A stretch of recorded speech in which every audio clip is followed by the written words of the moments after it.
Hi plus 2 students. Today we are going to learn about B block elements 1. So B block elements la 1 and 2 அப்படின்னு ரெண்டு unit இருக்கு. First B block elements 1 பார்க்கலாம். So அதுக்கு முன்னாடி Kenneth wired அப்படின்னு சொல்லி ஒரு கெமிஸ்ட், ஒரு சின்ன இன்ட்ரோடக்ஷன். அவர் வந்து ஒரு பிரிட்டிஷ் கெமிஸ்ட் ப்ரொஃபஸர், எங்க துர்காம் யூனிவர்சிட்டி எபிரேட்டஸ் அப்படிங்கிற இடத்துல அவர் ஒரு பிரிட்டிஷ் கெமிஸ்ட். அவர் தான் ஒரு மெத்தட் டெவலப் பண்றாரு. என்னன்னா ப்ரிடிக்ஷன் ஆஃப் சேஃப் ஆஃப் போரேன். போரேன் அப்படிங்கிறது ஒரு காம்பவுண்ட், போரேன் கிளஸ்டர் அப்படிங்கிறது ஒரு காம்பவுண்ட். அதோடைய ஷேப்பை வந்து ப்ரிடிக்ட் பண்றதுல மெத்தட் டெவலப் பண்ணாரு. ஸோ வேட் ரூல்ஸ் படி அந்த ரூல்ஸ் எதுக்கு யூஸ் ஆகுதுன்னா, rationalise the shape of boron cluster by calculating total number of skeletal electron pair, செப்புன்னு சொல்லுவாங்க. Skeletal electron pair.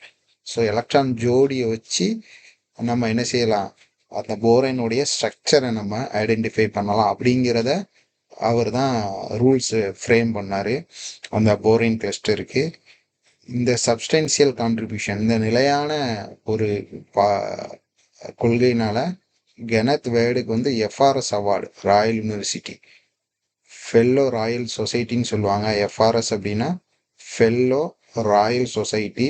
ஸோ அந்த அவார்டு கிடைச்சிது லண்டனில் இன் 1989. அது மட்டும் இல்லாமல் அவருக்கு டில்டன் ப்ரைஸ் 1999 வழங்கிச்சு ராயல் சொசைட்டி.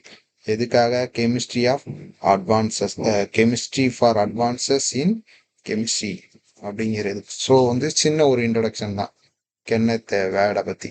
ஸோ போரேனுடைய கிளஸ்டர் ஷேப்பை வந்து அவர் டெவலப் பண்ணார் அப்படிங்கிறது ஞாபகம் வச்சுக்கிடுங்க.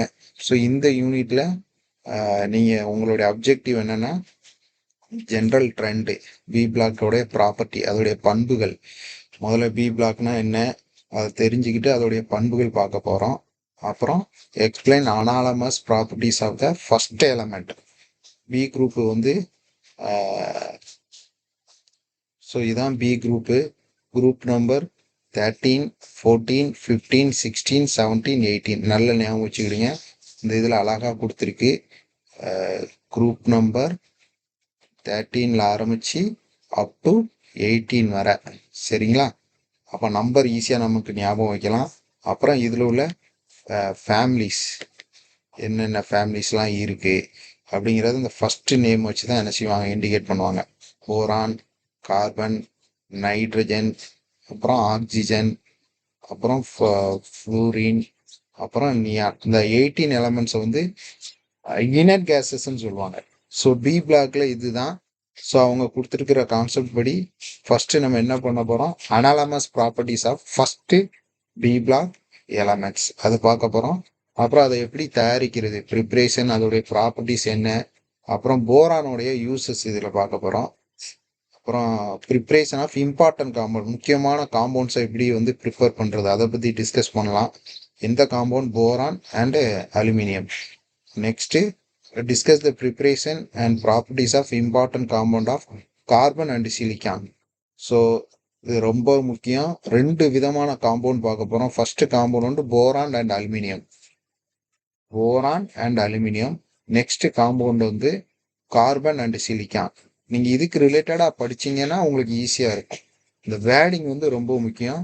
So boron and aluminium compound, அதை எப்படி ப்ரிப்பேர் பண்ணுறது, அதோடைய ப்ரிப்ரேஷன் மட்டும் பார்க்க போகிறோம். Next carbon and silicon. So இதுதான் வந்து நீங்கள் இந்த யூனிட்ல தெரிஞ்சுக்க போகிறீங்க. So introduction. ஸோ வந்து பொதுவாக கிளாசிஃபை பண்ணது 4 பிளாக்காக கிளாசிஃபை பண்ணியிருப்பாங்க எலமெண்ட்ஸை. S, p, d and f. இந்த 4 ஞாபகம் வச்சுக்கிடுங்க. எஸ்பிடிஎஃப் இந்த 4 பிளாக் வந்து ஞாபகம் வச்சுக்கிடுங்க. இதில் எஸ் பிளாக்கை வந்து நீங்கள் ஆல்ரெடி லேர்ன் பண்ணிட்டீங்க 11th ஸ்டாண்டர்டில். இந்த வருஷம் நீங்கள் பார்க்க போகிறது பி பிளாக் எலமெண்ட்ஸை பார்க்க போகிறோம். எஸ்பிடிஎஃப், அதில் பிடிஎஃப் மூணுமே இதில் பார்க்க போகிறோம். அதில் பி பிளாக், இதில் பி பிளாக் வந்து last electron, the elements in which their last electron enter p orbital. கடைசி எலக்ட்ரான் வந்து பி ஆர்பிட்டால் என்டர் ஆகும். ஸோ அது 13லேருந்து 18 வரை இருக்குது மாடர்ன் பீரியாடிக் டேபிளில் பார்த்தீங்கன்னா தெரியும். மாடர்ன் பீரியாடிக் டேபிளில் 13லேருந்து 18 வரை இருக்குது. அந்த நம்பர் போட்டால் தெரியும். 13லேருந்து 18 வரை இருக்குது. ஸோ மாடர்ன் பீரியாடிக் டேபிளில் இது ஸோ அதோடைய மெம்பர் ஃபஸ்ட்டு மெம்பரை தான் மெம்பர்னு சொல்லுவோம். Boron, carbon, nitrogen, oxygen, fluorine and helium. So இந்த டேபிளில் பார்த்தீங்கன்னா உங்களுக்கு தெரியும். இந்த ஃபஸ்ட்டு இதை தான் நம்ம என்ன செய்யறாங்க அவங்க ஃபேமிலி அப்படின்னு சொல்கிறாங்க. ஃபஸ்ட்டு இருக்கிறத கற்பனை பண்ணிக்கிடுங்க. அதுதான் வந்து அதோடைய ஃபேமிலி நேமாக வைக்காங்க. Boron, carbon, nitrogen, oxygen, fluorine, அப்புறம் நியான். ஸோ அதை தான் அவங்க வந்து நேமாக வைக்காங்க. அது வந்துட்டு நல்ல ஞாபகம் வச்சுக்கிடுங்க. சரிங்களா? நெக்ஸ்ட்டு ஸோ இந்த எலமெண்ட்ஸ் வந்து குவைட் வேரிட் ப்ராப்பர்ட்டிஸ், நிறைய பண்புகள் இருக்கு. Varies property. இந்த பிளாக் கண்டெய்ன்ஸ் நான் மெட்டல்ஸ் இருக்கு, மெட்டல்ஸ் இருக்கு, அப்புறம் மெட்டலாய்ட்ஸ் இருக்கு. ஸோ இங்கே அதை கொடுத்துருப்போம். நம்ம மெட்டல்ஸ் வந்து ப்ளூ கலர்ல கொடுத்துருக்காங்க. மெட்டலாய்ட்ஸ் அப்படிங்கிறது மோர் தேன் ஒன் மெட்டல்ஸை சேர்ந்தா அதுதான் மெட்டலாய்ட்ஸ். 2 மெட்டலை சேர்ந்து உருவாக்குறதுக்கு பேர் தான் மெட்டலாய்ட்ஸ். அப்புறம் நான் மெட்டலுங்கிறது அப்படியே ஆப்போசிட் ஆஃப் நான் மெட்டல். அப்புறம் ரேடியாக்டிவ். ஸோ இதுதான் கேட்டகரைஸ் பண்ணியிருக்காங்க. மெட்டல்ஸ், மெட்டலாய்ட்ஸ், நான் மெட்டல், பி பிளாக். ஸோ மொத்தமாக டோட்டலாக எத்தனை எலமெண்ட்ஸ் இருக்கு பார்த்துக்கிடுங்க. ஸோ கிட்டத்தட்ட 1 2 3 4 5 6 5 6 31 எலமெண்ட்ஸ் கிட்ட இருக்கு பி பிளாக்ல. ஸோ இதில் ஒவ்வொன்றா பார்க்கலாம். சரிங்களா? ஃபர்ஸ்ட் நான் மெட்டாலிக் எலமெண்ட் இதில் இருக்கிறதுல have more varied property then metal. நான் மெட்டலுக்கும் ப்ராப்பர்ட்டி ரொம்ப வேற இருக்கும். ஃபர்ஸ்ட் எலமெண்ட் பிளாக் இந்தியர் காம்பவுண்ட் ரொம்ப ஒரு important role day to day லைஃப்ல. ஃபார் எக்ஸாம்பிள் ஆக்சிஜன் இல்லாமல் நம்மளால என்ன செய்ய முடியாது, வாழவே முடியாது. அதையும் இல்லாமல் மோஸ்ட் அபண்டன்ட் எளிதாக கிடைக்கக்கூடிய, அதிகமாக கிடைக்கக்கூடிய அலுமினியத்திலேருந்து உருவாக்குற அலாய்ஸு, இதெல்லாம் நிறைய அப்ளிகேஷன்ஸு பயன்பாடு இருக்கு. எங்கெல்லாம் ஹவுஸ் ஹோல்ட் யுட்டென்சில் ஆரம்பிச்சு ஏர்கிராஃப்ட் தயாரிக்கிற வரைக்கும் இதோட பயன்பாடு நிறைய இருக்கு அந்த அலுமினியம் அலாய்ஸ்ல. அப்புறம் semi conductivity nature of element. So silicon, germanium semi conductivity nature ரொம்ப இம்பார்ட்டன்ட் டேம். அதில் மெயினாக பார்க்கக்கூடிய எலமெண்ட்ஸ் வந்து சிலிக்கான் அண்ட் ஜெர்மானியம். ஸோ இதுதான் வந்து வேர்ல்டில் அதாவது ஒரு ரிவால்யூஷனரி, ஒரு புரட்சி ஏற்படுத்திச்சு மாடர்ன் எலக்ட்ரானிக்ஸில். சிலிக்கான், ஜெர்மானியம் வச்சு நம்ம சிம் கார்டில் ஆரம்பித்து நிறைய கம்ப்யூட்டர் பார்ட்ஸு எல்லாத்துலேயுமே மொபைலில் இந்த சிலிக்கான் அண்ட் ஜெர்மானியம் செமிகண்டக்டிவிட்டி ப்ராப்பர்ட்டி வச்சு நிறைய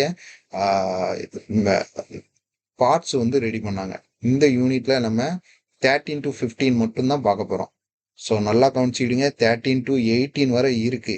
ஆனால் இந்த யூனிட்ல நம்ம பார்க்க போகிறது group 13 to 15 black.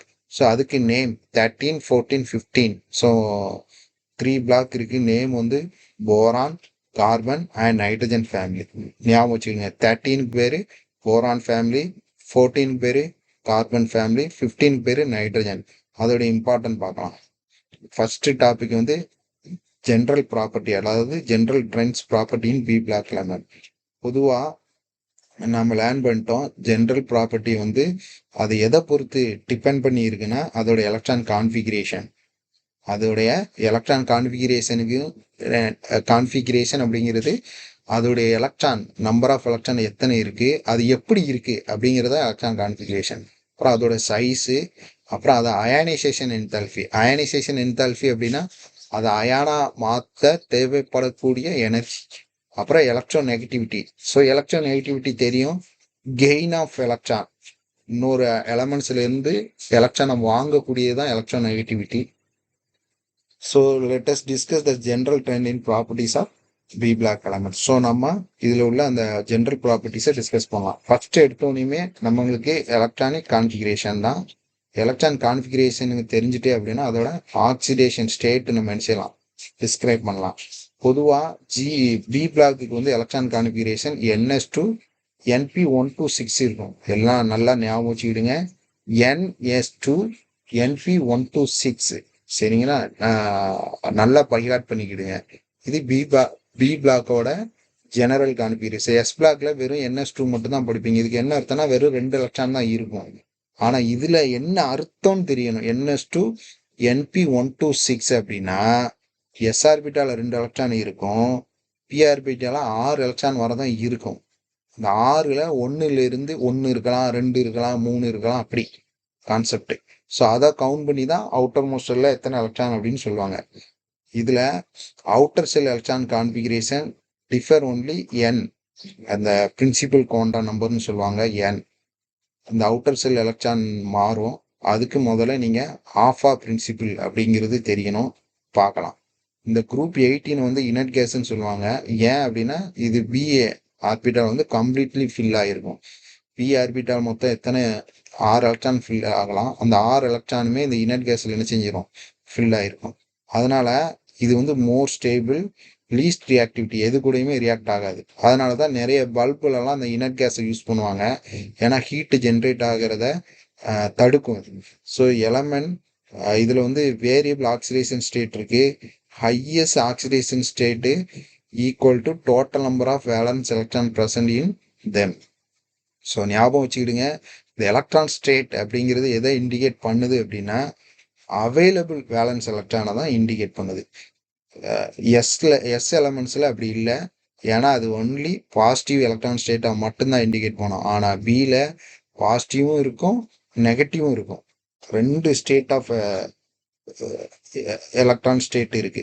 Oxidation state வந்து 2 டைப் இருக்கு. ஒன்று பாசிட்டிவ் இருக்கு, இன்னொன்று நெகட்டிவ் இருக்கு. பாசிட்டிவ் அப்படின்னா கொடுக்கறது எலக்ட்ரானை, நெகட்டிவ் அப்படின்னா வாங்குறது. இதுல ஹாலஜன் வந்து strong tendency to gain electron. So இப்போ ஹாலஜன் இங்க சொல்லுவாங்க. ஹாலஜன்ஸ் அப்படிங்கிறது இந்த இதுல இந்த குரூப் நம்பர் 17 தான் ஹாலஜன்ஸ்ன்னு சொல்லுவாங்க. இதுல இருக்கிற இந்த 17 இருக்கு இல்லையா, இதை தான் நம்ம ஹாலஜன் ஃபேமிலி அப்படின்னு சொல்லுவாங்க. ஸோ இங்க அவங்க கொடுத்துருக்கிறது strong tendency to gain electron, எலக்ட்ரானை வாங்கக்கூடிய தன்மை. To give stable halide ion completely fill electron configuration. So அதனால இதை -1 ஆக்சிடேஷன் ஸ்டேட் தான் மோர் காமனாக இருக்கும். ஒரு எலக்ட்ரான், ஒரே ஒரு எலக்ட்ரானை வாங்குறதுனால -1. இதே மாதிரி தான் other element pnictogen, chalcogen group. நம்ம எப்படி carbon family, nitrogen family, oxygen family பார்த்தோமோ அதே பேர் தான், பட் டிஃப்ரெண்ட் நேம்ல கொடுத்துருக்காங்க. இதே மாதிரி நெகட்டிவ் ஆக்சிடேஷன் ஸ்டேட் இருக்கு.